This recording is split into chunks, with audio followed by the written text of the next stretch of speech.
अर्जुन के द्वारा युधिष्ठिर को उलाहना। संजय कहती है, महाराज, नारायण अस्त्र के प्रकट होते ही मेघ सहित पवन के झकोरे उठने लगे, बिना बादलों के ही गर्जना होने लगी, पृथ्वी डोल उठी, समुद्र में तूफान आ गया और बड़े बड़े नदियों की धारा उल्टी दिशा की ओर बहने लगी, पर्वतों के शिखर टूट टूट कर गिरने लगे। उस घोर अस्त्र को देखकर देवता, दानव और गंधर्वों पर भारी आतंक छा गया। समस्त राजा लोग भय से थर्रा उठे। धृतराष्ट्र ने पूछा, संजय, उस समय पांडवों ने धृष्टद्युम्न की रक्षा के लिए क्या विचार किया? संजय ने कहा, कौरव सेना का तुमुल नाद सुनकर युधिष्ठिर अर्जुन से बोले, धनंजय, धृष्टद्युम्न के द्वारा आचार्य द्रोण के मारे जाने पर कौरव बहुत उदास हो विजय की आशा छोड़ चुके थे और अपनी अपनी जान बचाने के लिए भागे जा रहे थे। अब देखते हैं तो पुनः उनकी सेना लौटी आ रही है। किसने उसे लौटाया है? इसके विषय में तुम्हें कुछ पता हो तो बताओ। ऐसा जान पड़ता है द्रोण के मारे जाने से कौरवों का पक्ष लेकर साक्षात इंद्र युद्ध करने आ रहे हैं।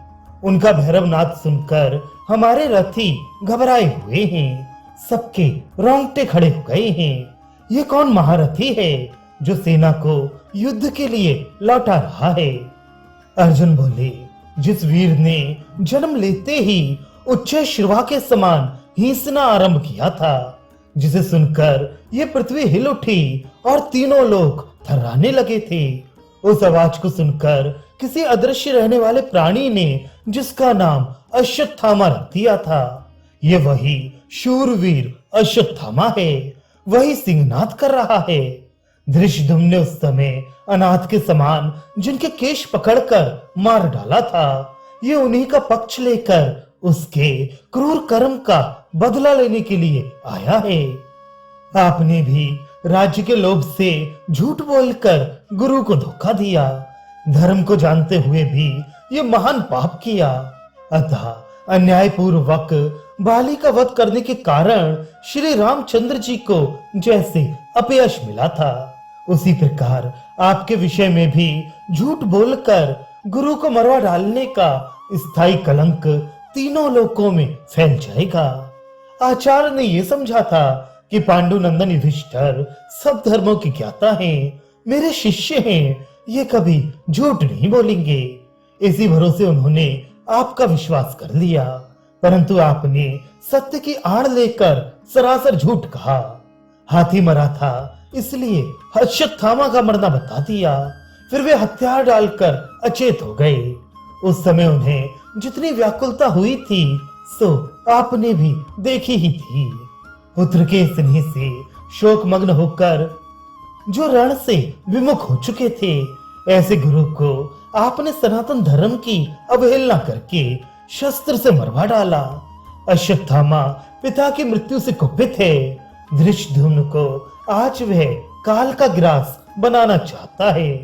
निहत्थे गुरु को अधर्म पूर्वक मरवाकर अब आप अपने मंत्रियों के साथ अश्वत्थामा का सामना करने चाहिए। शक्ति हो तो धृष्टद्युम्न की रक्षा कीजिए। मैं तो समझता हूँ हम सब लोग मिलकर भी धृष्टद्युम्न को बचा नहीं सकते। मैं बार बार मना करता रहा तो भी शिष्य होकर इसने गुरु की हत्या कर डाली। इसकी वजह यह है कि अब हम लोगों की आयु का अधिक अंश बीत गया है, थोड़ा ही शेष रह गया है। इसी से हमारा मस्तिष्क खराब हो गया। हमने ये महान पाप कर डाला।